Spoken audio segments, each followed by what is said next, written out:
В силу специфики страховых взносов появились некоторые особенности постановки на учет отдельных категорий плательщиков страховых взносов.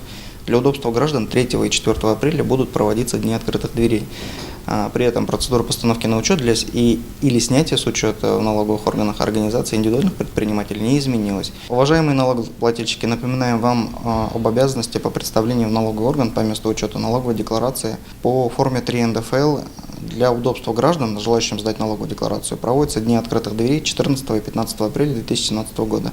Налогоплательщики обязаны представлять декларацию по налогам на доходы физических лиц в следующих случаях.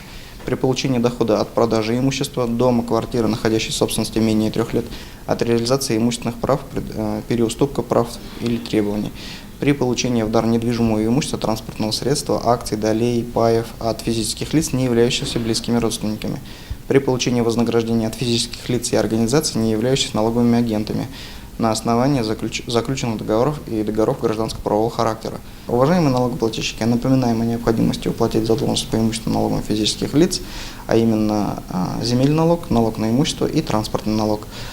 По всем возникающим вопросам вы можете обратиться по телефонам горячей линии 261 61, 261 75 или же 8 800 7 двоек.